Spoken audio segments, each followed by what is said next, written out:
ఆమె ప్రార్థన చేసుకుంటాం.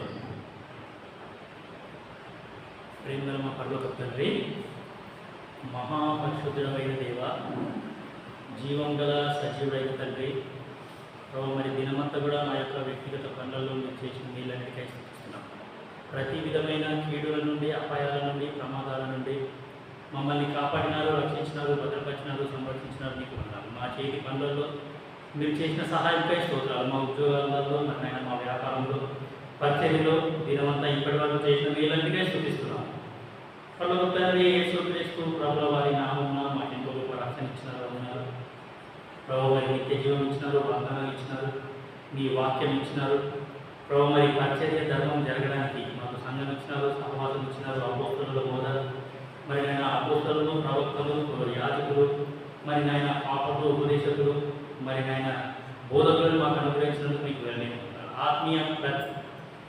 ఆత్మీయంగా ఎదగడానికి ప్రతి వనరు అవసరం మాకు ఇచ్చినందుకు మీకు వెళ్ళలేని వందనాలు. పర్లోక తండ్రి, మరి నాయన సంఘంలో కేవలం ఆదివారపు విశ్వాసులుగా మేము ఉండకూడదని మాకు వార కార్యక్రమాలు కూడా ఇచ్చినారు. సంఘ ప్రార్థన ఇచ్చినారు, సిస్టర్స్ మీటింగ్ ఇచ్చినారు, చిన్నపిల్లల పరిచయం ఇచ్చినారు, బైబిల్ స్టడీ ఇచ్చినారు, ఉపవాస ప్రార్థనలు ఇచ్చినారు, ప్రత్యేక కూడికలు ఇచ్చినారు, యానివర్సరీ మీటింగ్స్ ఇచ్చినారు. ప్రభావ మీకు వెళ్ళలేదు. పర్లోక తండ్రి, మరి నేను మా యొక్క హృదయాలు మీపైన స్థిరపడాలని మరి నేను మీరు అనుగ్రహించిన యొక్క ప్రతి ఆత్మీయ అక్కర కొరకు మీకు వెళ్ళలేని వందనాలు, స్తోత్రాలు తెలియజేసుకుంటూ వస్తున్నాం. పర్లోక తండ్రి, బెత్లెహేం ప్రార్థన మందిరం వీరముద్రాన్ని బట్టి స్థుతిస్తున్నాం. మరి నాయన గత కొద్ది కాలంగా మరి నాయన ఇక్కడ జరుగుతున్న పరిచర్యకై స్తోత్రాలు. పర్లోక తండ్రి, మరి బైబిల్ స్టడీ కొరకు కొద్దిమందిని మీరు తీసుకొని వచ్చినారు. వందనాలు ప్రభు. మరి ఈ యొక్క బైబిల్ స్టడీ ద్వారా మేము ఏం నేర్చుకోవాలో అది మాకు తెలియజేస్తూ రావాల్సిందిగా కోరుతున్నాం. ప్రభు, మరి యొక్క కూడికలు మేము స్థుతితో ఆరంభిస్తున్నాం, కృతజ్ఞతతో ఆరంభిస్తున్నాం, ఆనందంతో ఆరంభిస్తున్నాం, ప్రార్థనతో ఆరంభిస్తున్నాం. దయచేసి సాయం చేయండి. పాటలు పాడే విషయంలో తోడుగా ఉండండి, వాక్య ధ్యానంలో కూడా ప్రభావ మరి దయచేసి సాయం చేయండి. మేము ఏం నేర్చుకోవాలో అది మాకు నేర్పిస్తురండి. పర్లోక తండ్రి, వచ్చిన మీ ప్రియులకై స్తోత్రాలు. ఇంకా రావాల్సిన వారిని త్వరపెట్టి తీసుకొని వస్తారని నమ్మి స్తుతిస్తూ ప్రభు, మరి పాటలు పాడుతున్నాం మంచి స్వరాలతో, మంచి రాగం అర్థాన్ని గ్రహిస్తూ మరి ఆయన వాయిద్యాలు వాయిస్తూ మరి యొక్క పాటలు పరిచయంలో సహాయం చేయవలసిందిగా కోరు. ఏ స్నామన్నా స్తుతించి ప్రార్థించి అడిగడుతున్నాం తండ్రి. రండి రండి పాటలు పాడేవారు సొలొమోన్ బ్రదర్ రండి.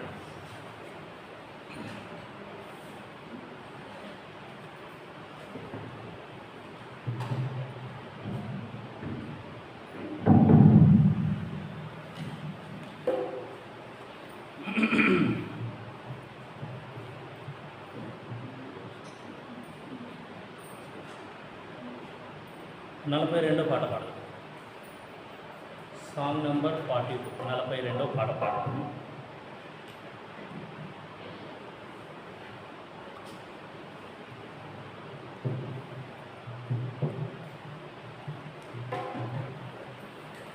సో పాట రాగం వస్తే మీరు పాడండి, లేదు అంటే మనం నేర్చుకుందాం. పాడండి. సర్వోన్నతుని చాటున నివసించేటి వాడే సర్వశక్తుని నీడను విశ్రమించును పరమాధన్యత ఇది. 91వ కీర్తనని ఆధారం చేసుకుని ఈ యొక్క పాట రాయబడ్డది. సో ఈ పాటని మనం నేర్చుకోవడానికి ప్రయత్నం చేస్తాం. 42వ పాట. సర్వోన్నతుని చాటున నివసించేటి వాడే సర్వశక్తుని నీడను విశ్రమించును పరమాధన్యత ఇదియే. సర్వశక్తుని నీడను విశ్రమించును పరమాధన్యత ఇదియే.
దగ్గర ఉన్న పుస్తకంలో 605 నా హృదయము వింతగా మారెను నాలో యేసు వచ్చినందున అనే మాట అందరికీ వచ్చినటువంటి ఈ మాట మీరే పాడండి.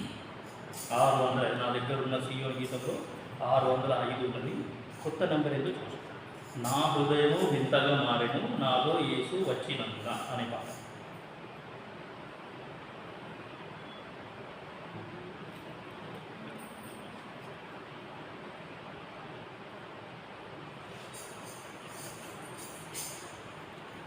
కొత్త దాంట్లో 618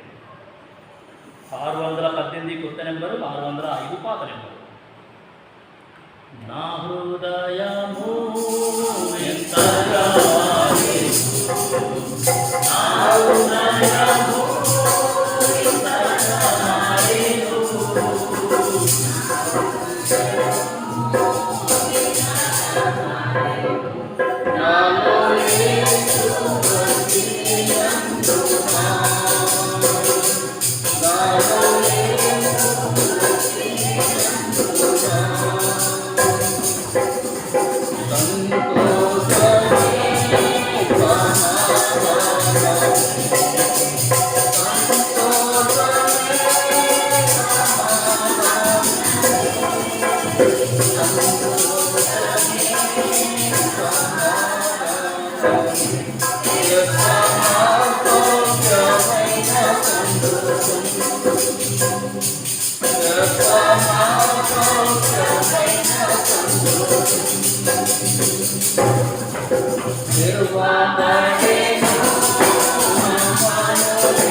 అశ్రేష్టంబౌ గ్రంథంలో ఏ చోట చూచినా ఆదరణ ఉన్నది, సుఖ దుఃఖంలో వాగ్దానం ఉన్నదని పాట పాడుతుంది.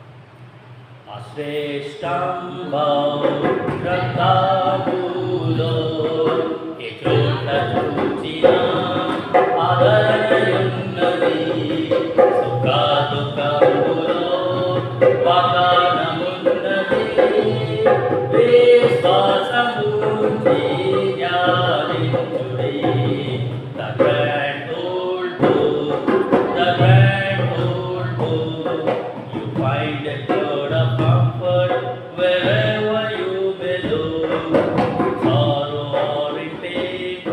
His promises are plain, so keep on believing in the grand old book.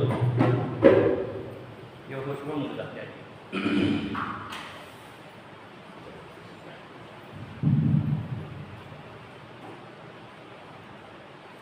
యెహోషువ మొదటి అధ్యాయము మొదటి 9 వచనాలు మనం చదువుతాం. మీ భాగాన్ని మీరు స్పష్టంగా గట్టిగా ప్రార్థనాపూర్వకంగా అర్థాన్ని గ్రహిస్తూ చదవవలసిందిగా యేసునామమున మనవి చేస్తున్నాం. సో గత కొన్ని వారాలుగా మనం ఈ యొక్క యెహోషువ పుస్తకాన్ని మనం ధ్యానించడానికి ప్రయత్నం చేస్తున్నాం. సో దాన్నే మనము కంటిన్యూ చేస్తాం. సో యెహోషువ మొదటి అధ్యాయము మొదటి 9 వచనాలు మనం ఏం చేస్తామంటే మార్చి చదువుతాం. యెహోవా సేవకుడైన మోషే మృతి నొందిన తరువాత యెహోవా నూను కుమారులను మోషే పరిచారకుడైన యెహోషువకు ఇలాగూ సెలవిచ్చెను, నా సేవకుడైన మోషే మృతి నొందెను. కాబట్టి నీవు లేచి దేవుని జనులందరూ యోర్దాను దాటి ఇశ్రాయేలు దేశంలో నుంచి. 3వ వచనం, నేను మోషేతో చెప్పినట్లు మీరు అడుగుపెట్టు ప్రతి స్థలంలో మీకు ఇచ్చుచున్నాను. అరణ్యంలో ఈ వివాదాన్ని మొదలుకొని మహానది అయిన యూఫ్రటీసు నది వరకు మిద్యాను దేశమంతయు పడమట మహాసముద్రం వరకును నీకు సరిహద్దు. 5వ వచనం, నీవు బ్రతుకు దినములన్నిటను ఏ మనుషుడును నీ ఎదుట నిలవలేకయుడును. నేను మోషేకు తోడయుండినట్లు నీకును తోడయుండును. నిన్ను విడువను, నిన్ను ఎడబాయను, ఇద్దరము కలిగి ధైర్యంగా ఉండుము. వారికి ఇచ్చేదనని నేను వారి పితరులతో ప్రమాణం చేసి ఈ దేశమును నిశ్చయంగా నీకు ఈ ప్రజలకు స్వాధీనం చేసెదవు. 7వ వచనం, అయితే నీకు నిబ్బరం కలిగి జాగ్రత్త పడి బహుధైర్యంగా నుండి నా సేవకుడైన మోషే నీకు ఆజ్ఞాపించిన ధర్మశాస్త్రం అంతటి చొప్పున చేయబడదు. నీవు నడుచు ప్రతి మార్గమున చక్కగా ప్రవర్తించినట్లు నీవు దాని నుండి కుడికి కానీ ఎడమకు కానీ తొలగకూడదు. ఈ ధర్మశాస్త్రమును నీవు వదులుకొనక దానిలో రాయబడిన చేయుటకు జాగ్రత్త పడినట్లు వివాదాలను దాన్ని త్యాగం నీ మార్గమును వర్ధిల్లజేసుకుని చక్కగా ప్రవర్తించదు.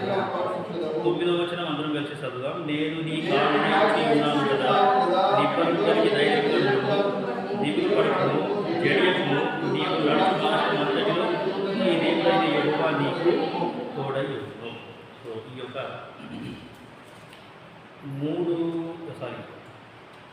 ఈ యొక్క లేఖన భాగాన్ని మనం ధ్యానించడానికి ప్రయత్నం చేస్తున్నాం. సో యెహోషువ పుస్తకాన్ని స్టార్ట్ చేసినాము. సో సార్వత్రిక సంఘానికి దేవుడు ఇచ్చిన వాగ్దానంలో 2 వాగ్దానాలు ఈ యొక్క 9 వచనాలలోనే ఉన్నాయి. సో 5వ వచనము అండ్ 6వ వచనం. సో నిన్ను విడువను, నిన్ను ఎడబాయను అనే వాగ్దానం 6వ వచనంలో ఉంది. సో అదే వాగ్దానం మనకు సార్వత్రిక సంఘానికి కూడా ఉన్నది. సో 5వ వచనంలో ఏముంది అని అంటే, నేను మోషేకు తోడై ఉన్నట్లు నీకు కూడా తోడై ఉంటాను అనే వాగ్దానం మనం ఇక్కడ చూస్తున్నాం. సో అదే వాగ్దానం అంటే సార్వత్రిక సంఘానికి దేవుడు ఇచ్చిన వాగ్దానాన్ని బేస్ చేసుకొని ఈ యొక్క పుస్తకాన్ని మనం స్టార్ట్ చేసినాం. సరే, పోయిన వారం మనం ఏం చూసినాము అని అంటే, ఈ యొక్క మొదటి అధ్యాయానికి ఒక టైటిల్ ఇచ్చినాం, ఒక శీర్షిక అనేది ఇచ్చినాం. చెప్తారా ఎవరన్నా ఏందో ఆ శీర్షిక? Very good. Faiths foundation, foundation of faith అనే టైటిల్ మనము ఈ యొక్క అంటే మొత్తం 18 వచనాలు ఉన్నాయి. ఈ 18 వచనాలకి విశ్వాసము యొక్క పునాది అనే టైటిల్ మనం ఇచ్చినాం. సో ఎందుకు ఇచ్చినాము అని అంటే, ఆ ఐగుప్తులో నుండి ఎవరైతే బయలుదేరి వచ్చినారో అందులో 2 తప్ప అందరూ అరణ్యంలో చనిపోయినారు. అందరూ అరణ్యంలో నాశనం అయిపోయినారు. వాళ్ళ ఆత్మీయ జీవితాలు సర్వనాశనం అయిపోయినాయి, వాళ్ళ శారీరక జీవితాలు సర్వనాశనం అయిపోయినాయి, అన్నీ అయిపోయాయి. సో వాళ్ళకు పుట్టిన పిల్లలు, క్రొత్తగా పుట్టిన పిల్లలకి ఏమి అంటే విశ్వాసం గురించి నేర్పియాలి. సో కాబట్టి విశ్వాసం అనేది ఫౌండేషన్. వాళ్ళకి ఏమి అంటే ఏం చేయాలో ఫస్ట్ దేవుడు యెహోషువకు నేర్పిస్తున్నాడు. దాని తర్వాత 10వ వచనం నుండి 18వ వచనం వరకు యెహోషువ వాళ్ళకి నేర్పిస్తున్నాడు అన్నమాట. సో ఫేత్స్ ఫౌండేషన్ అనే శీర్షిక అనే టైటిల్ ఈ యొక్క మొదటి అధ్యాయానికి ఇచ్చినాం. సో ఇచ్చిన తర్వాత పోయిన వారం మనం చూసింది ఏంటి అంటే, ఒక శతాధిపతి యొక్క విశ్వాసం. ఆయనకు ఎటువంటి విశ్వాసం ఉంది అని అంటే, సో గ్రేట్ ఫేత్, చాలా గొప్ప విశ్వాసం ఆయన. ప్రభా నువ్వు జస్ట్ మాట మాత్రం సెలవి అంతే. ఆయన యొక్క సైనికుడు అంటే ఆయన దగ్గర పనిచేసే వ్యక్తికి ఆరోగ్యం బాగలేదంట. ఆయన సొంతలు కూడా కాదు, వాళ్ళ రక్త సంబంధికులు కూడా కాదు. ఎవరి కోసం వచ్చింది ఆయన యేసు దగ్గరికి? ఆయన దగ్గర పనిచేసే కూలోడు. పనిచేసే కూలీలు అసలు ఎవరు కూడా ప్రేమించరు. నాకు ఆరోగ్యం బాగలేక నేను కనుక ఈరోజు ఆఫీస్కి రావట్లేదండి, నాకు ఆరోగ్యం బాగలేదు అంటే మా సార్ ఏమంటాడు? ఏదో ఎప్పటికీ నీకు ఆరోగ్యం మంచి లేదు, పని ఎవరు చేస్తాడు? బోర్డులంతా పని పెండింగ్ ఉన్నది, ఎవరు చేస్తారు? సో ఈ లోకంలో మనము అంటే ఓనర్ అండ్ ఇది యజమానికి దాసునికి ఉన్న ఆ యొక్క రిలేషన్ ఈ లోకంలో మనం అంత మంచిగా చూడం. కానీ ఆ యొక్క శతాధిపతి యేసు దగ్గరికి వచ్చినాడు. జస్ట్ నువ్వు నా ఇంట్లో అడుగు పెట్టడానికి నేను యోగ్యునే కాదు అసలు, ఆకలి నేను. శతాధిపతి అంటే 100 మందికి అధిపతి అని అర్థం. శతకం అంటే 100 అని అర్థం. సెంచురియన్ అంటే 100. 100 మంది సైనికులకు ఈయన ఎవరు? అధిపతి. సరే, ఆయన విశ్వాసం సో గ్రేట్ ఫెయిత్ అనేది మనం చూసాం. దాని తర్వాత ఒక స్త్రీ, ఎవరామె? కానాను స్త్రీ. ఆ యొక్క స్త్రీ యొక్క విశ్వాసం చూసినాం. అమ్మాని విశ్వాసం గొప్పది, గొప్ప విశ్వాసం. దాని తర్వాత ఏం చూసినాము అంటే ఆవగింజంత విశ్వాసం. ఆవగింజంత విశ్వాసం ఉంటే సారంట. సో విశ్వాసాన్ని దేవుడు ఎందుకు ఆవగింజతో పోల్చినాడు అనే సంగతి పోయిన వారం మనం చూసినాం. ఆవగింజ చిన్నగా ఉంటుంది కదా, సో అట్లనే విశ్వాసం కూడా చిన్నగా స్టార్ట్ అవుతుంది, కొంచెమే స్టార్ట్ అవుతుంది, కొంచెం చిన్నగా స్టార్ట్ అవుతుంది. సో ఆ చిన్నగా స్టార్ట్ అయిన విశ్వాసం దినాలు గడుస్తూ ఉన్న కొద్దీ అది పెద్దగా కావాలి మన లోపల. ఆ విశ్వాసం అనేది మన లోపల అది ఎదగాలి, పెద్దగా కావాలి. దినాలు గడుస్తూ ఉన్న కొద్దీ మందిరానికి వస్తున్నాను, వాక్యం వింటున్నాను అని ఇవి ఆత్మీయంగా మందిరంలో పనిచేస్తున్నాను, సహవాసంలో ఉన్నాను అంటే ఆ విశ్వాసం అనేది ఇంకా ఎదుగుతుంది. ఎదిగి ఆ ఏ స్టేజ్ వరకు మనం వెళ్ళిపోతామంటే 100% డిపెండెన్సీ ఆన్ గాడ్. దేవుడి మీద 100% దేవుడి మీదనే ఆధారపడాలి. ఇంకా మనుషుల మీద ఆధారపడి జీవించడం అనేది మనము పూర్తిగా ఏమి అంటే పోతుంది. నా దేవుడి మీద, నా సృష్టికర్త మీద నేను ఆధారపడడం అనేది అది complete surrendering to God. So ఆవగింజంత విశ్వాసం ఉంటే చాలు అనేది చూద్దాం. దాని తర్వాత శిష్యులకు ఎటువంటి విశ్వాసం ఉన్నదంట? అల్ప విశ్వాసం. యేసుక్రీస్తు ప్రభువు వాళ్ళు యేసు ప్రభుతోనే ఉన్నారు, యేసు ప్రభు మాటలు వింటున్నారు, యేసు ప్రభు చేసే అద్భుత కార్యాలు చూస్తున్నారు. అరే 5 రొట్టెలు 2 చేపలు 5,000 మందికి ఎట్లా సరిపోతాయి? ఆ పంచింది కూడా వాళ్ళే మళ్ళీ. అయినా సరే వాళ్ళకు ఏమి అంటే కొంచెం కష్టం వచ్చేసరికి మస్తు భయం అవుతుంది. సో కాబట్టి దగ్గరనే ఉన్నారు, అన్నీ చూస్తున్నారు, అన్నీ గమనిస్తున్నారు, అయినా సరే వాళ్ళకి ఏమంటే విశ్వాసం లేదంట. అల్ప విశ్వాసం, అల్ప విశ్వాసులారా, అల్ప విశ్వాసులారా, అల్ప విశ్వాసులారా. సో కాబట్టి శిష్యులకి ఏమో అల్ప విశ్వాసం ఉంది, శతాధిపతికి ఏం విశ్వాసం ఉంది? చాలా గొప్ప విశ్వాసం ఉంది. కానాను స్త్రీకి గొప్ప విశ్వాసం ఉంది. సో కాబట్టి ఆ సంగతి మనము పోయిన వారం చూసినాం. దాని తర్వాత విశ్వాసము లేకుండా దేవునికి ఇష్టమై ఉండుట అసాధ్యము అనే మాట కూడా చూసినాం. ఇక దాని తర్వాత ఏం చూసినాము అని అంటే వారి అవిశ్వాసాన్ని బట్టి దేవుడు అక్కడ అద్భుతమైన కార్యాలు చేయలేడంట. వారి అవిశ్వాసాన్ని బట్టి దేవుడు ఏం చేయలేడు? అద్భుత కార్యాలు చేయలేడు. నా యొక్క అవిశ్వాసం అనేది ఏం చేస్తుంది అంటే అద్భుతాలు చేసే దేవుని హస్తాన్ని ఆపేస్తుంది. నేను నమ్మకపోతే దేవుడుగా పని చేయాలన్నమాట. నమ్మిక అనేది ఖచ్చితంగా ఉండాలి. సో మనకు ఎందుకు యేసు ప్రభువుని నమ్ముతాము అంటే హీజ్ ఎ లివింగ్ గాడ్. ఆయన బ్రతికి ఉన్న దేవుడు, బ్రతికి ఉన్నాడు అని అంటే ఎంతో గొప్ప నిరీక్షణ. ఆయన చూస్తున్నాడు, వింటున్నాడు, చేస్తున్నాడు, గమనిస్తున్నాడు, నా యొక్క శ్రమని పూర్తిగా విచారిస్తున్నాడు, అన్నీ చేస్తున్నాడు. ఆయన ఈ శ్రమలలో నుండి నన్ను విడిపిస్తాడు అనే కంప్లీట్ ఫెయిత్.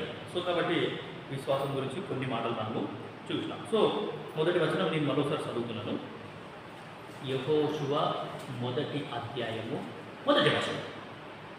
యెహోవా సేవకుడైన మోషే మృతి నొందిన తర్వాత యెహోవా నూను కుమారుడు మోషే పరిచారకుడైన యెహోషువకు ఈలాగు సెలవిచ్చెను, నా సేవకుడైన మోషే మృతి నొందెను. 7వ వచనం నేను చదువుతున్నాను.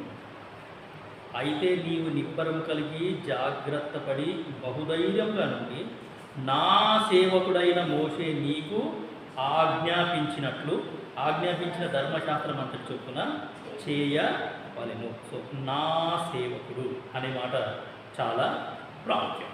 సో దేవుని సేవ చేస్తున్న సేవకులకి, లేకపోతే పరిచారకులకి, ఇప్పుడు దేవుని ఇంట్లో నేను పనిచేస్తున్నాను అంటే అది కూడా దేవుని సేవని.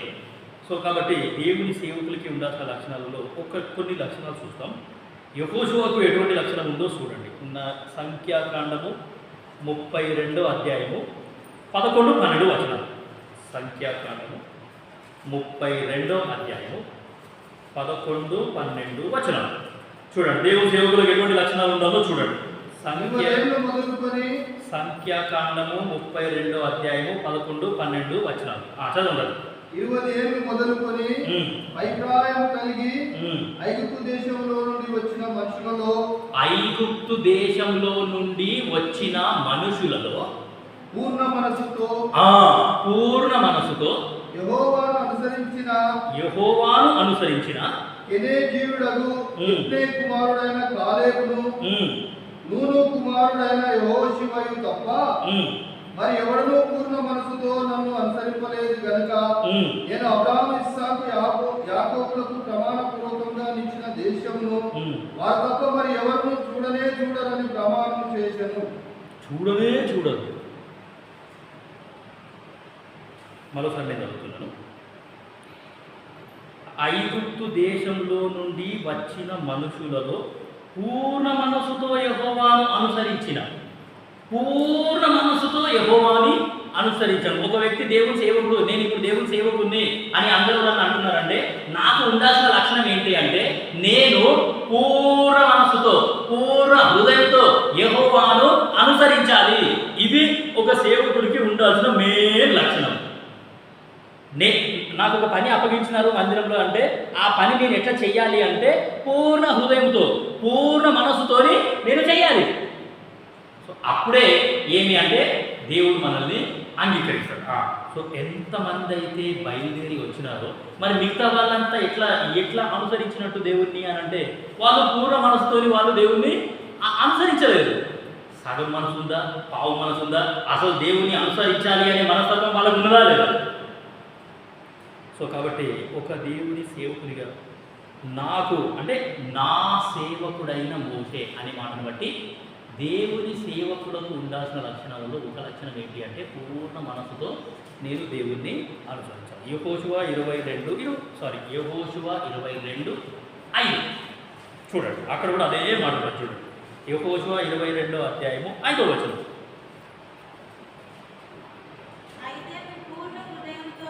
మీ పూర్ణ హృదయంతోను మీ పూర్ణాత్మతోను మీ దేవుడైన యెహోవాను ప్రేమించుచు ఆయన మార్గములన్నిటిలో నడుచుకొనుచు ఆయన ఆజ్ఞలను గైకొనుచు ఆయనను హత్తుకొని ఆయనను సేవించుచు యెహోవా సేవకుడైన మోషే మీకు ఆజ్ఞాపించిన ధర్మశాస్త్రమును అనుసరించి నడుచుకొనుడి. పూర్ణ హృదయంతో అనుసరించడం, పూర్ణ మనస్సుతో అనుసరించడం ఒక సేవకునికి ఉండాల్సిన మెయిన్ లక్షణం ఏంటి అంటే పూర్ణ హృదయంతో దేవుని వాక్యాన్ని అనుసరించాలా, ఆ వాక్యాన్ని అనుసరించి నడుచుకోవాలి. సో ఒక యవనస్తుడు ఏం చేసినాడంటే ఒక సేవకుడిని కేవలంగా గమనించాడు.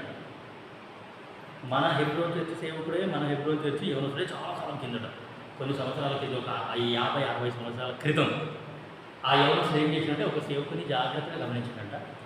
ఆ సేవకుడు ఎక్కడైతే వాక్యం చెప్పడానికి వెళ్తాడో ఈ యవనస్తుడు కూడా ఆ సేవకుని దగ్గరికి పోతాడంట. ఏ ఆదివారం రోజు ఆ సేవకుడు ఎక్కడ వాక్యానికి పోతే ఈ యవనస్తుడు కూడా ఆ సేవకుని వాక్యం వినడానికి అక్కడికే వెళ్ళిపోతాడు. ఆయన బైబిల్ స్టడీకి ఒక సంఘానికి వెళ్ళినాడు అంటే ఈ యవనస్తుడు కూడా అక్కడికే వెళ్తాడు.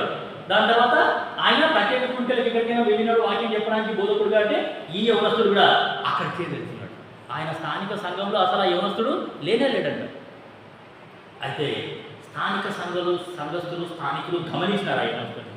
గమనించి ఈ యవనస్తుడు ఎందుకు రావట్లేదు అని అంటే అప్పుడు ఆ స్థానికులకి లేకపోతే వాళ్ళ అమ్మ నాయనకి ఆ యవనస్తుడు చెప్పిన మాట ఏంటి అంటే ఒక మన మధ్యలోనే ఒక సేవకుడు ఉన్నాడు, ఆ సేవకుడిని నేను అనుసరిస్తున్నాను, ఆయన వాక్యం ఎక్కడ చెప్తున్నాడో అక్కడికి వెళ్తున్నాను, ఆయన ఏ ప్రాంతంలో అయితే పరిచయం వెళ్తున్నాడో ఆయన వాక్యం వినడానికి నేను అక్కడికి వెళ్తున్నాను అని చెప్పినాడు.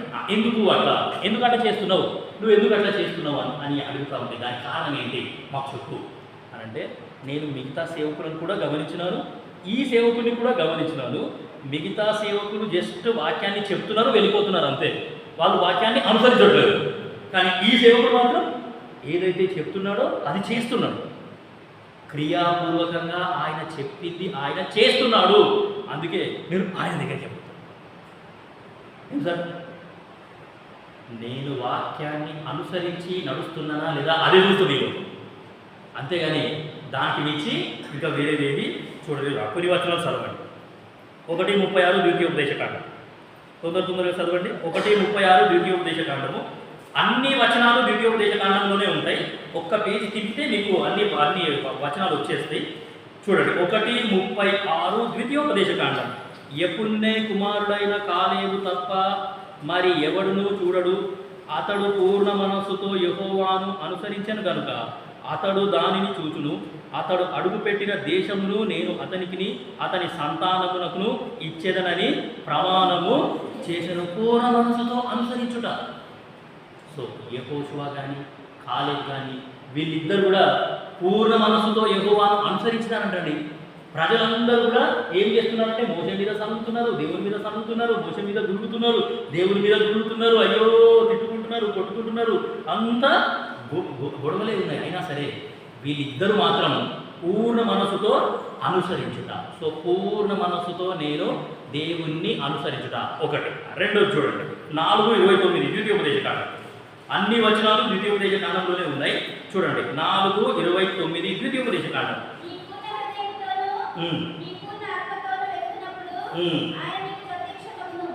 అయితే అక్కడ నుండి నీ దేవుడైన యెహోవాను మీరు వెదకిన ఎడల నీ పూర్ణ హృదయంతోనూ నీ పూర్ణ ఆత్మతోనూ వెదకునప్పుడు ఆయన నీకు ప్రత్యక్షమగును. ఒకటి, పూర్ణ హృదయంతో పూర్ణ మనసుతో నేను అనుసరించాలి.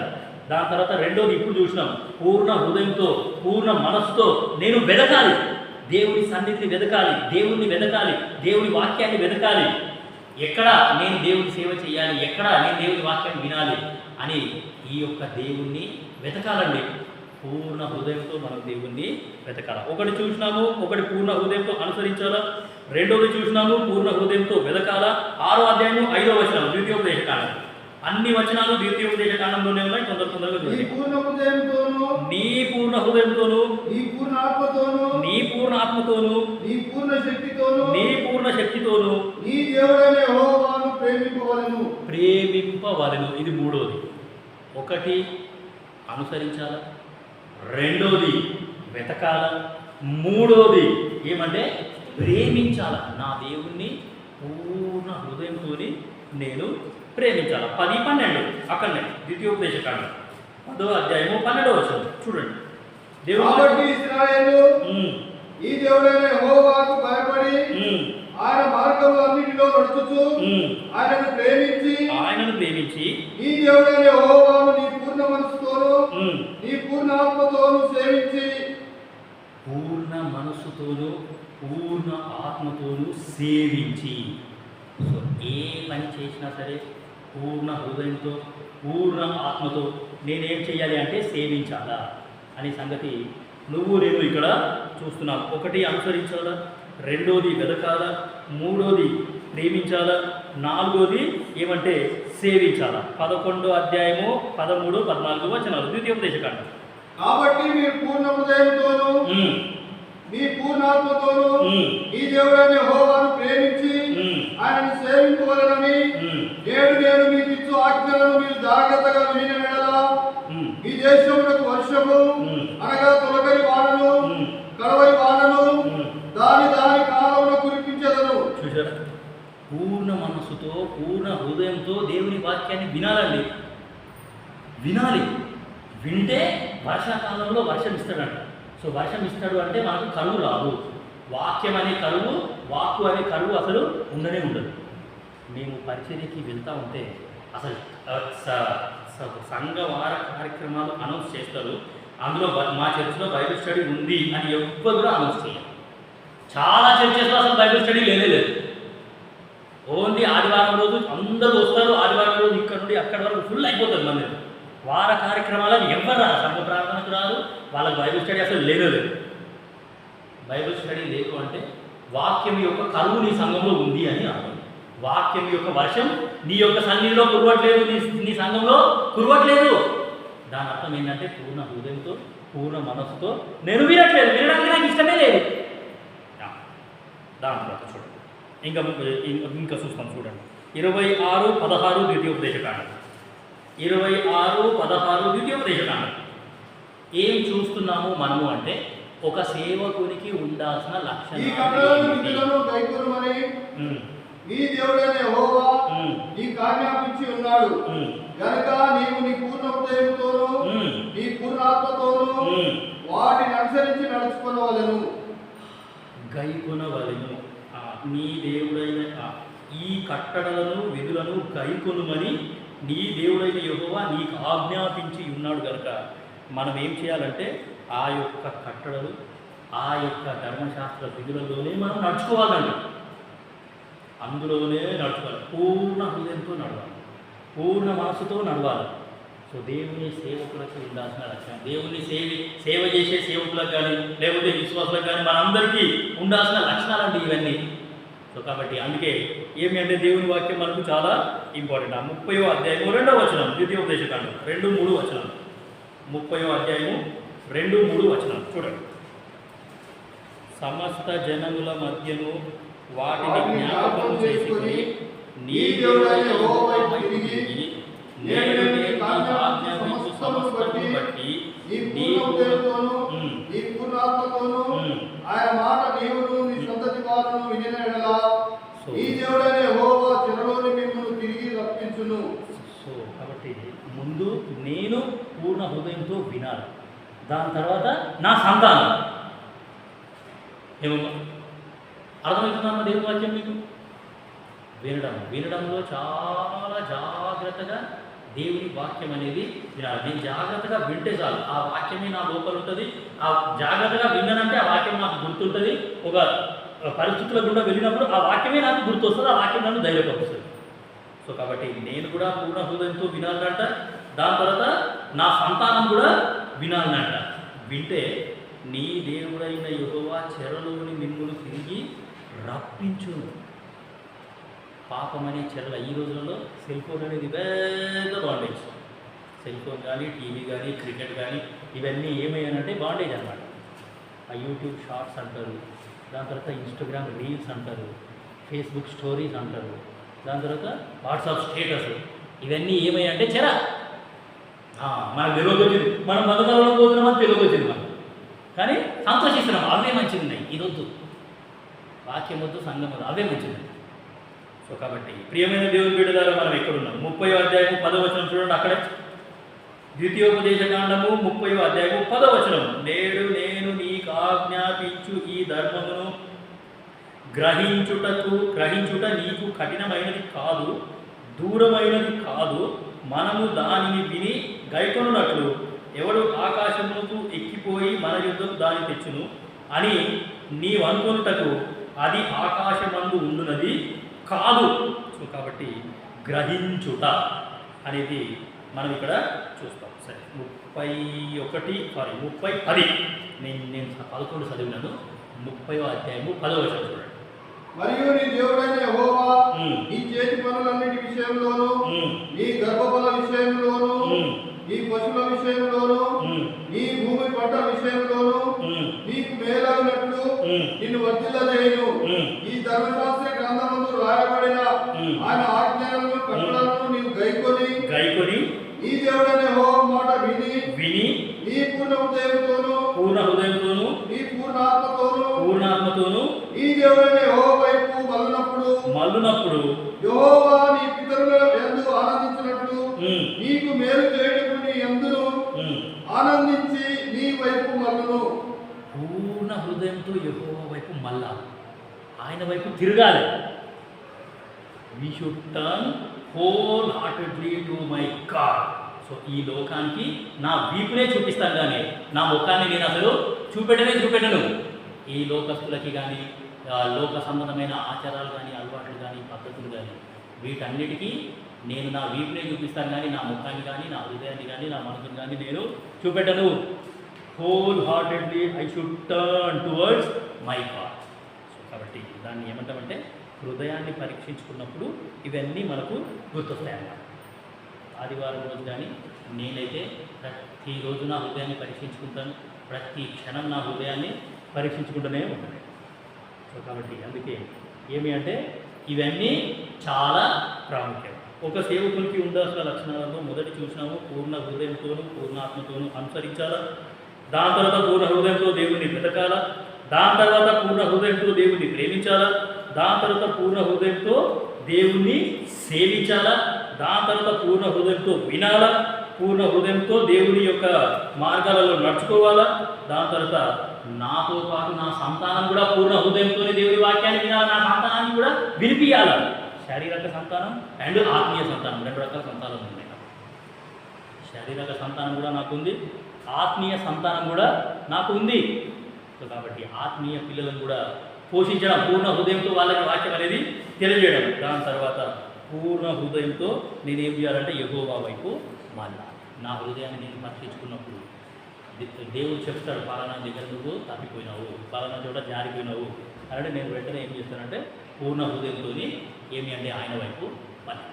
సో కాబట్టి సేవకునికి ఉండాల్సిన లక్షణాలు, లేకపోతే ఒక విశ్వాసి దేవుని యేసుక్రీస్తు ప్రభుల వారిని వెంబడించే విశ్వాసికి ఉండాల్సిన లక్షణాలు మనం ఇక్కడ చూసినాం. సో ఈ యొక్క యెహోషువ పుస్తకానికి, ఈ మొత్తం పుస్తకానికి మనము ఒక టైటిల్ ఇచ్చినాం. ఏమంటే ఫెయిత్ ఈజ్ ద విక్టరీ అనే టైటిల్ మనం ఇచ్చినాము. ఫెయిత్ ఈజ్ ద విక్టరీ, విశ్వాసం అనేది ఏమి అంటే మనల్ని విజయానికి తీసుకొని పోతుంది. నేను జయ జీవితం జీవించాలి అంటే యెహోషువ పుస్తకం చదవాలి అని చెప్పినాం. సో జయ జీవితానికి విశ్వాసం అనేది ఖచ్చితంగా కావాలి. సో ఈ పుస్తకం మొత్తానికి ఇచ్చిన టైటిల్, ఈ బిరుదు ఏంటి అంటే ఫెయిత్ ఈజ్ ద విక్టరీ అనేది ఇచ్చినాం. మొదటి అధ్యాయానికి మనం ఇచ్చిన టైటిల్ ఏంటి అంటే ఫెయిత్స్ ఫౌండేషన్, ఫెయిత్స్ ఫౌండేషన్ అనేది ఇచ్చినాం. రెండో అధ్యాయంలో ఏముంటుందంటే ఫెయిత్స్ యాక్షన్ అనేది రెండో అధ్యాయంలో మనము చూస్తాం. విశ్వాసం యొక్క యాక్షన్, క్రియారూపకంగా ఆ యొక్క విశ్వాసాన్ని ఏమి అంటే మనము చేసి చూపించడం. రెండో అధ్యాయంలో ఎరుకో పట్టణానికి మరి వేగుల వారు పోతారు, ఆ యొక్క పట్టణాన్ని చూస్తారు, ఆ యొక్క పట్టణాన్ని ఏమి అంటే చూసి వాళ్ళు శత్రు దేశానికి పోయి వాళ్ళు క్షేమంగా మళ్ళీ వచ్చేస్తారు. కొంచెం కూడా హాని కలగకుండా వాళ్ళు క్షేమంగా రావడం అనేది మనము చూస్తాం. వేగుల వారు వెళ్ళడం అనేది ఫెయిత్స్ యాక్షన్. దేవుడు చెప్పినాడు ఆ దేశం మీకు ఇచ్చేస్తాను అని, ఆ ఇచ్చేస్తాను అనే దేశానికి వీళ్ళెవరు ధైర్యంగా పోయారు. ఇంకా దేవుడు అప్పటికి ఇయ్యలేడు, ఇస్తాను అని వాగ్దానం చేసినాడు. వీళ్ళు వెళ్ళి ఏమి అంటే ఆ యొక్క దేశాన్ని చూసి రావడం అనేది జరుగుతుంది. ఎరికో అనే పట్టణాన్ని వాళ్ళు చూసి వస్తారు. ఫెయిత్స్ యాక్షన్, మొదటి అధ్యాయము ఫెయిత్స్ ఫౌండేషన్, రెండో అధ్యాయము ఫెయిత్స్ యాక్షన్, మూడో అధ్యాయము ఫెయిత్స్ కాన్సక్రేషన్ అనేది మనం అక్కడ చూస్తాం. సో ఏమి అంటే మూడో అధ్యాయంలో వాళ్ళు ఏం చేస్తారంటే యోర్దాను నది వాళ్ళు దాటుతారు. సో వాక్యంలో ప్రతిదానికి ఆత్మీయ అర్థం అనేది ఉంది. సో వాగ్దానం చేసిన దేశం అంటే పరలోకం అని చెప్పినాం. ఆ పరలోక రాజ్యాన్ని దేవుడు మనకు వాగ్దానం చేసినాడు. ఆ పరలోక రాజ్యాన్ని ఈ లోకంలోనే మనకు చూపిస్తున్నాడు, ఈ వాక్యం ద్వారా మనకు చూపిస్తున్నాడు. సో ఆ పరలోక రాజ్యాన్ని మనం చూస్తున్నాం. దాని తర్వాత ఏమి అంటే ఇప్పుడు మనం ఏం చేసినాము అని అంటే ఆ యొక్క మూడో అధ్యాయంలో యోర్దాను నది దాటడం. నది అంటే శ్రమలు, ఇరుకులు, ఇబ్బందులు, కష్ట పరిస్థితులు, ఇరుకు పరిస్థితులు అన్నీ. నా ముందరున్న శ్రమలన్నీ ఆ నదుల్లాగానే నాకు ఈదడం చాలా కష్టం. సో కాబట్టి ఆ యొక్క నదులను కూడా ఈ యొక్క దేవుడు ఏం చేస్తున్నాడు అని అంటే ఆ యొక్క ఆ సముద్రం లాంటి అలలు మన పైకి వచ్చినా సరే దేవుడు విజయవంతంగా మనల్ని నిలబెడుతున్నాడు అనే సంగతి మనం ఇక్కడ చూస్తాం. యోర్దాను నదిని దాటడం అనేది మనము మూడో అధ్యాయంలో చూస్తాం. దానికి ఫెయిత్స్ కాన్సక్రేషన్ అనే బిరుదు మనం ఇచ్చినాం. సో నాలుగో అధ్యాయము, ఐదో అధ్యాయం, ఈ రెండు అధ్యాయాల్లో ఏముంటుందంటే ఆ యోర్దాను నది దాటిన తరువాత వాళ్ళు ఏం చేస్తారంటే గుర్తుగా కొన్ని స్తంభాలు నిలబెడతారు. గుర్తుగా ఏం చేస్తారంటే కొన్ని స్తంభాలు నిలబెడతారన్నమాట. నాలుగో అధ్యాయము అండ్ ఐదో అధ్యాయం. సో ఈ యొక్క ఫెయిత్స్ ఏమంటే మెమోరియల్, జ్ఞాపకార్థమైన స్తంభాలు వాళ్ళు నిలబెడతారన్నమాట. నాలుగో అధ్యాయము, ఐదో అధ్యాయం. మరొక మారు నేను రిపీట్ చేస్తున్నాను, ఎవరైనా కన్ఫ్యూజ్ అయితే మీరు చూసుకోండి. మొదటి అధ్యాయము ఫెయిత్స్ ఫౌండేషన్ అన్నాం, రెండో అధ్యాయము ఫెయిత్స్ యాక్షన్, క్రియాపూర్వకంగా విశ్వాసాన్ని చూపించడం. దాని తర్వాత మూడో అధ్యాయంలో ఫెయిత్స్ కాన్సక్రేషన్, ప్రతిష్ఠించుకొనుట. సో యోర్దాను నదిని దాటడం అనేది అక్కడ మనం చూస్తాం. 4, 5 అధ్యాయాలలో ఫెయిత్స్ మెమోరియల్ అంటే జ్ఞాపకార్థంగా కొన్ని స్తంభాలు వాళ్ళు నిలబెడతారు. యోర్దాను నది దాటగానే చాలా అద్భుతంగా వాళ్ళు దేవుని ఆరాధన చేస్తారు. ప్రభువా నువ్వు ఎర్ర సముద్రం దాటిపించినావు, దాని తర్వాత యోర్దాను నది దాటిపించినావు, నువ్వు గొప్ప దేవుని అని దేవుని ఆరాధన చేసి గుర్తుగా వాళ్ళు ఏమంటే సాక్ష్యం అనే స్తంభాలను వాళ్ళు నిలబెడతారు. దాని తర్వాత 6వ అధ్యాయంకి వచ్చేసరికి ఫెయిత్ ఈజ్ డిస్ప్లే, విశ్వాసాన్ని చూపించడం. ఆ యొక్క ఎరుకో గోడలు బద్దలవుతాయి. అన్నీ యెహోషువ 6వ అధ్యాయంలో ఎరికో గోడలు అనేవి బద్దలవ్వడం మనము చూస్తాం. సో 7, 8 అధ్యాయాలలో ఏముంటుందంటే ఫెయిత్ ఈజ్ డ్యామేజ్డ్. విశ్వాసం ఏమైందంటే నాశనం అయిపోయింది. అక్కడ ఆకాను అనే వ్యక్తి ఉంటాడు. ఈ 7వ అధ్యాయము 8వ అధ్యాయంలో ఎవరు ఉంటారంటే ఆకాను అనే వ్యక్తి ఉంటాడు. ఆ వ్యక్తి అసలు దేవుని మాటను పట్టించుకోలేదు. దీంట్లో అబద్ధం చేసినాడు, మోసం చేసినాడు, అన్నీ చేసినాడు. దేవుని మాటని కొంచెం నిర్లక్ష్యం చేసినందుకు దేవుని ప్రజలు చనిపోయినారండి. దేవుని ప్రజలు చనిపోయినారు. యెహోషువ వెళ్ళి దేవుని దగ్గర విచారణ చేస్తే, ఓ యెహోషువ ఎందుకు ప్రార్థన చేస్తున్నావు, మీ మధ్యలోనే ఏమైనా కార్యం జరిగింది అని అంటే ఏమి అంటే ఫెయిత్స్ డ్యామేజ్. అక్కడ ఎంతో గొప్ప నష్టం అనేది మనము చూస్తాం. 7, 8 అధ్యాయంలో ఫెయిత్ ఈజ్ డ్యామేజ్ అనే సంగతి మనము చూస్తాం. సో దాని తర్వాత 9వ అధ్యాయానికి వచ్చేసరికి ఫెయిత్ ఈజ్ డిసీవ్డ్, నమ్మించి మోసం చేయడం. ఏమమ్మా అర్థమవుతుందా మీకు వాక్యం? నేను జస్ట్ ఈ యొక్క యెహోషువ గ్రంథంలో 24 అధ్యాయాలు ఉన్నాయి, 658 వచనాలు ఉన్నాయి. 24 అధ్యాయాలు 658 వచనాలు ఉన్నాయి ఈ యొక్క యెహోషువ పుస్తకంలో. ఈ 26 అధ్యాయాలని ఒక్కొక్క అధ్యాయంలో ఏముందో జస్ట్ బ్రీఫ్గా చెప్తున్నా మీకు. వచ్చే వారం నుండి ఒక్కొక్కటి మంచిగా డీటెయిల్డ్గా మనము ఏమి అంటే దీన్ని ధ్యానించాలి. ఐ థింక్ ఇది 5వ వారం అనుకుంటాం. సో 5వ వారం కూడా ఇంకా మనం ఇంట్రొడక్షన్లోనే ఉన్నాం, ఇంకా ఉపోద్ఘాతం దగ్గరనే ఉన్నాం. సో అందుకే బైబిల్ సంఘంలో బైబిల్ స్టడీకి చాలా ప్రాముఖ్యత ఉన్నది. చాలా విషయాలు మనం బైబిల్ స్టడీలోనే నేర్చుకుంటాం. సో 9వ అధ్యాయానికి వచ్చేసరికి ఫెయిత్ ఈజ్ డిసీవ్డ్, నమ్మించి మోసం చేయడం. గిబియోనీయులు వాళ్ళు ఏం చేస్తారంటే, మేము మీ మధ్యలో ఉన్న వాళ్ళమే, మీతోని ఉన్న వాళ్ళమే, మాతోని మీరు సంధి చేయండి, మాతోని మీరు చెయ్యి కలపండి. పాత బట్టలు వేసుకుంటారు, పాత బ్యాగులు పట్టుకుంటారు, పాత సంచులు చిరిగిపోయిన బట్టలు వేసుకొని యెహోషువ దగ్గరికి వచ్చి, అయ్యా మమ్మల్ని కాపాడండి, మేము మీ మధ్యలో ఉన్నోళ్ళమే అని మోసం చేస్తారు. దేవుని దగ్గర ఎటువంటి పర్మిషన్ తీసుకోకుండా ఈ ఇశ్రాయేలు అంతా ఏం చేస్తారంటే వాళ్ళతో ఫ్రెండ్షిప్ చేస్తారు, అక్కడ మోసపోతారు. అది 9వ అధ్యాయంలో మనం అది చూస్తాం. ఫెయిత్ ఈజ్ డిసీవ్డ్, మోసపోయినాము. సో కాబట్టి చాలా చాలా జాగ్రత్తగా మనం ఉండాలని యేసుక్రీస్తు ప్రభువారి వాక్యం మనకు వెల్లడిస్తుంది. సరే, 10వ అధ్యాయం నుండి 12వ అధ్యాయం వరకు ఏముంటుంది అని అంటే ఫెయిత్ ఈజ్ డిస్ప్లేడ్ అగైన్. చూద్దాం. 10వ అధ్యాయం 1వ వచనం చూడండి. మరొక పర్యాయము విశ్వాసం అంటే ఏందో వీళ్ళు శత్రువులకి చూపిస్తున్నారు. 10వ అధ్యాయము 1వ వచనం.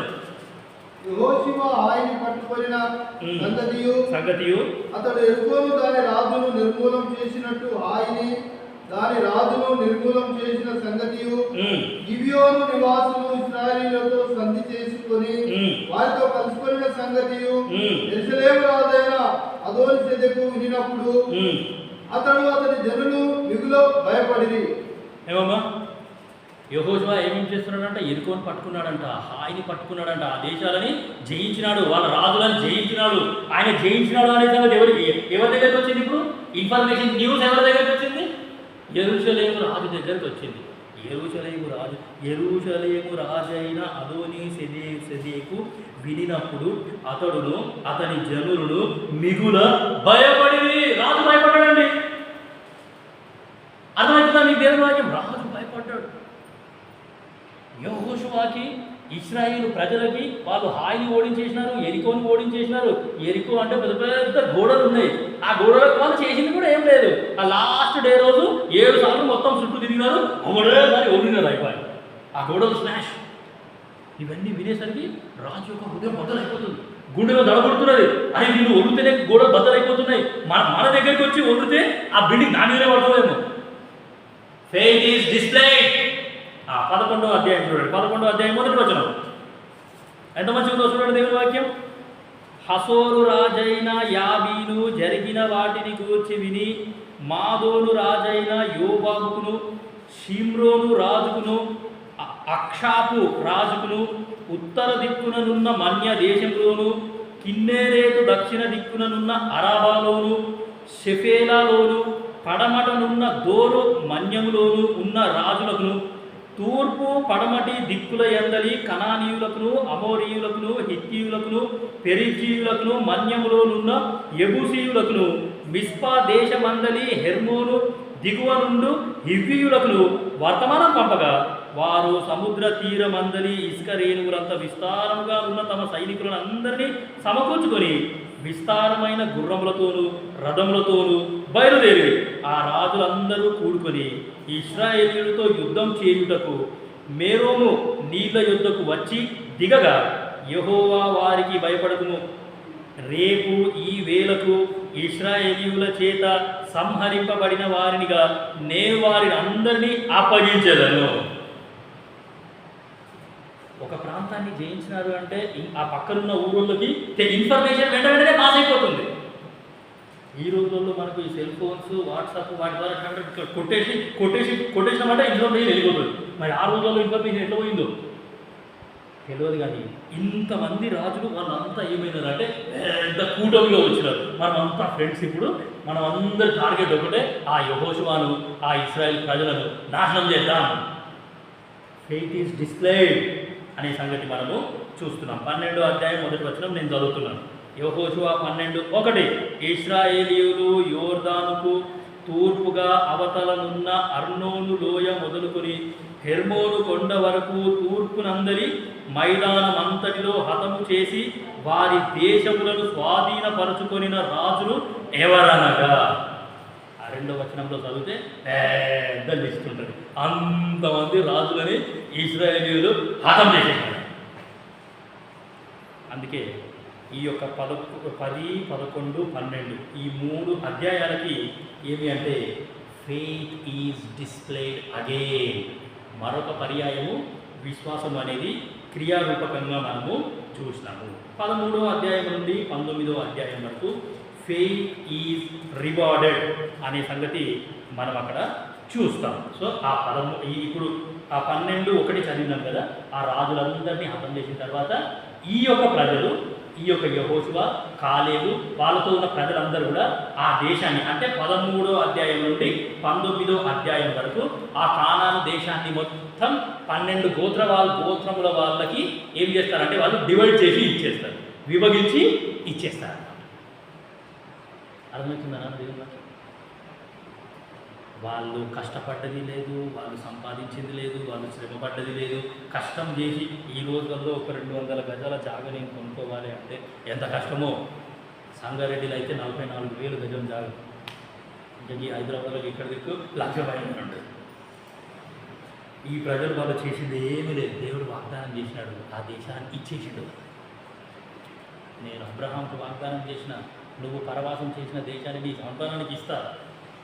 సో కాబట్టి ఇక్కడ ఫెయిత్ ఈజ్ రివార్డెడ్, నా విశ్వాసానికి తగ్గ ప్రతిఫలం నాకు దొరికింది. సో వాగ్దాన దేశము అంటే పరలోకము అని అన్నాం. మనకు ఆత్మీయంగా ఆ పరలోకాన్ని దేవుడు ఏం చేస్తున్నాడు అంటే డివైడ్ చేసి ఇచ్చేస్తున్నాడు. నా భాగం నాకు ఇస్తున్నాడు, మీ భాగం మీకు ఇస్తున్నాడు. నా క్రియలను బట్టి నా భాగం, మీ క్రియలను బట్టి మీ భాగం. ఎవరి క్రియల చొప్పున వానికి ఇచ్చుటకు నేను సిద్ధపరిచిన జీతం నా యుద్ధ ఉన్నది.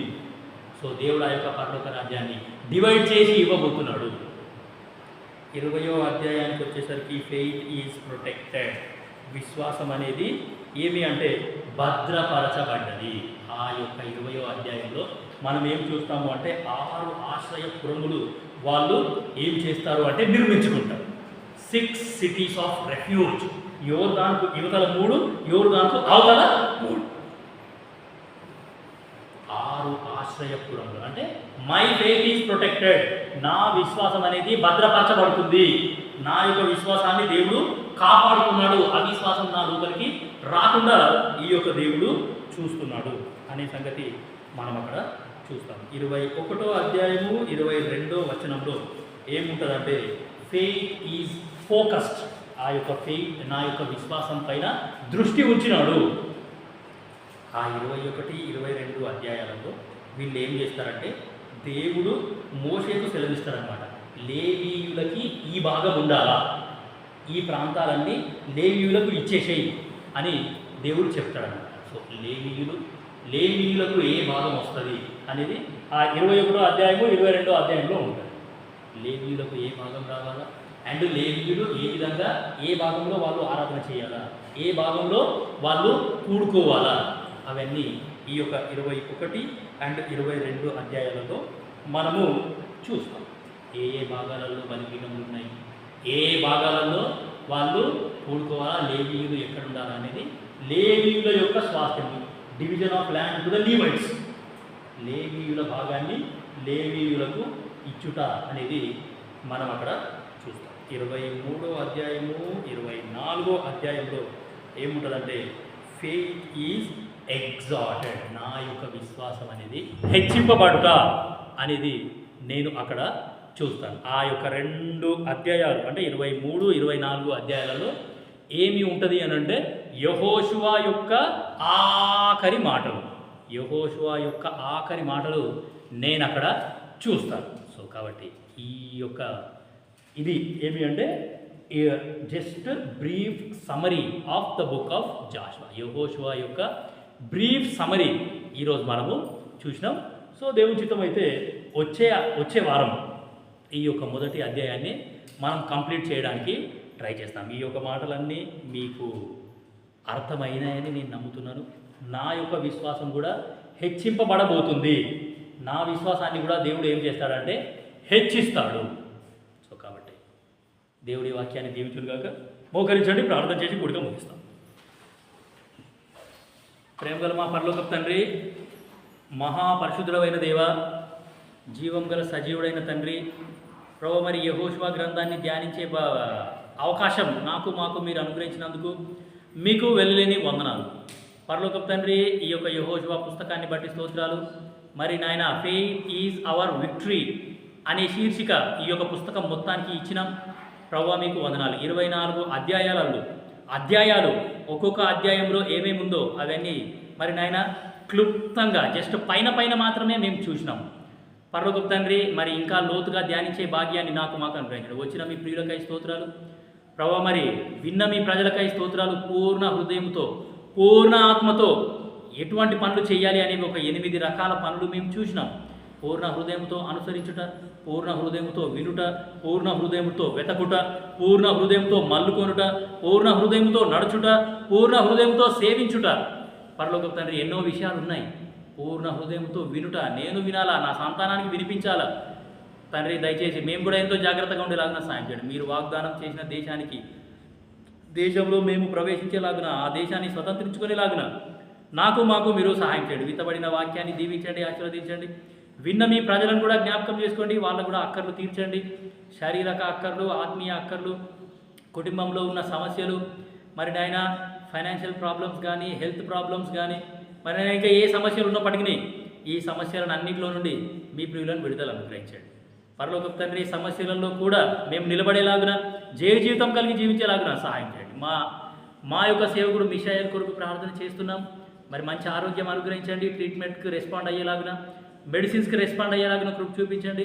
మరి ఆయన తీసుకునే మెడిసిన్స్, తీసుకునే ఆహారము, పానీయాన్ని దీవించి ఆశీర్వదించవలసిందిగా కోరుతూ, పరలోకపు తండ్రి, ఆయన పరిచర్య చేస్తున్న పరిచారకులకై స్తోత్రాలు. మీ యొక్క పరిచర్యలో మరి ఆయన బలంగా వాడుకుంటారని, మరి ఆయన త్వరగా కోలుకునేలాగిన సహాయం చేస్తారని నమ్మి స్తుతిస్తూ, పరలోకపు తండ్రి, ఈ యొక్క స్టడీని మేము వచ్చే వారం నుండి ఇంకా కొంచెం జాగ్రత్తగా కంటిన్యూ చేయబోతున్నాం. మాకు కూడా సహాయం చేయవలసిందిగా కోరుతూ, యేసుక్రీస్తు ప్రభుల వారి నామమున స్తుతించి ప్రార్థించి వేడుకుంటున్నాం తండ్రి, ఆమేన్. మన తండ్రి అయిన దేవుని ప్రేమ, యేసుక్రీస్తు ప్రభుల వారి యొక్క కృప, పరిశుద్ధాత్మ యొక్క సహవాసము ఇప్పుడు ఎల్లప్పుడూ సదాకాలం మనతో ఉండి నడిపించును గాక. ఆమేన్. అందరికీ ప్రేజ్ ది లార్డ్.